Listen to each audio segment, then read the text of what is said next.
ஓம் சக்தி. நண்பர்களே, ஒரு நிமிஷம் யோசிச்சு பாருங்க. பொதுவாக கோயிலுக்கு போகிறோம், சாமி கும்பிடுறோம். ஆனால் இந்த ஆதிபராசக்தி வழிபாட்டில் மட்டும் ஏன் எல்லாமே கொஞ்சம் வித்தியாசமாக இருக்குது? கோவில்னா பட்டுப்புடவை, தங்கம், வைரம்னு ஜொலிப்பாங்க.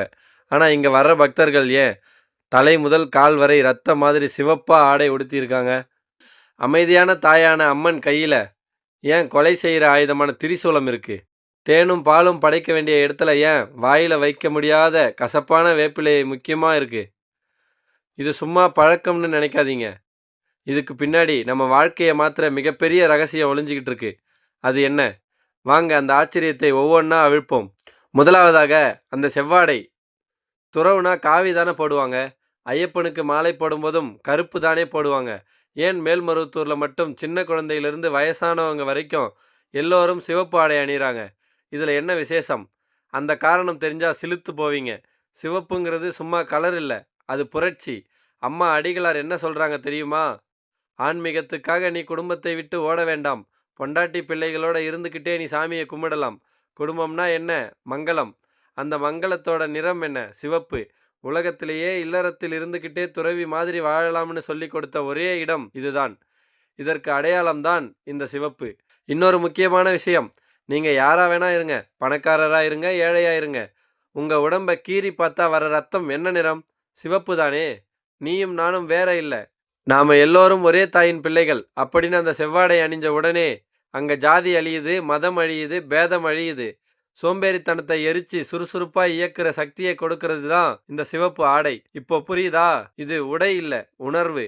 அடுத்தது, அம்மன் கையில் இருக்கிற திரிசூலம். ஒரு தாய் குழந்தையை அரவணைக்கணுமா, இல்லை கையில் கத்தி சூலம் ஆயுதம் வச்சிருக்கணுமா? கருணை கடலான அம்மன் கையில் ஏன் இந்த பயங்கரமான ஆயுதம்? யாரை குத்த போறாங்க? உண்மையை சொல்லட்டா? அது சூலம் எதிரியை கொல்வதற்குத்தான். ஆனால் எதிரி வெளியில் இல்லை, நமக்குள் இருக்கிற எதிரியை கொல்வதற்கு. நம்ம வாழ்க்கையை எது கெடுக்குது?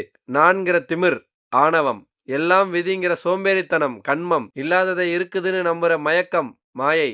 இந்த மூணும் தான் நம்ம எதிரி.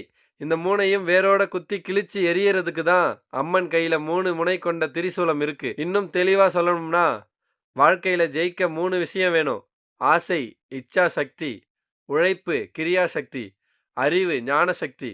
இந்த 3ம் சமமா இருந்தாதான் வெற்றி கிடைக்கும். என் கையில இருக்கிற சூலம் மாதிரி நீயும் இந்த 3 சக்தியையும் உன் கையில் எடு, ஜெயிப்ப அப்படின்னு அம்மா நமக்கு பாடம் சொல்றாங்க. கடைசியா வேப்பிலை. ரோஜா பூ இருக்கு, மல்லிப்பூ இருக்கு, அதெல்லாம் விட்டுட்டு வாயில வச்சா கசக்கிற இந்த வேப்பிலை ஏன் அம்மனுக்கு இவ்வளோ பிடிச்சிருக்கு? சாமிக்கு கசப்பை யாராவது படைப்பாங்களா? இங்கேதான் ஒரு பெரிய அறிவியல் உண்மையை நாம் முன்னோர்கள் வச்சிருக்காங்க.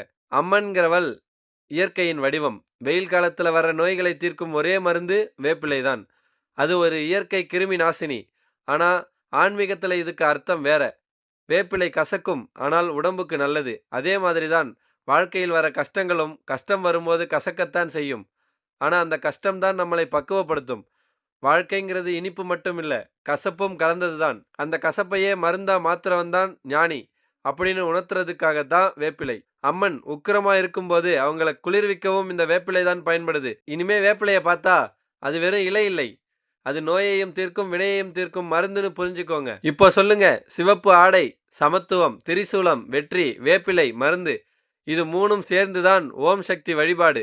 அடுத்த முறை நீங்க அம்மனை பார்க்கும்போது வெறும் சிலையா பார்க்காதீங்க, இந்த தத்துவங்களை எல்லாம் நினைத்து பாருங்கள். அப்போ உங்கள் வேண்டுதல் இன்னும் பலமா இருக்கும். எல்லாம் வல்ல அன்னை ஆதி பராசக்தி உங்கள் வாழ்க்கையில் இருக்கிற கசப்பை எல்லாம் நீக்கி வெற்றியை தரணும்னு வேண்டிக்கிறேன். ஓம் சக்தி.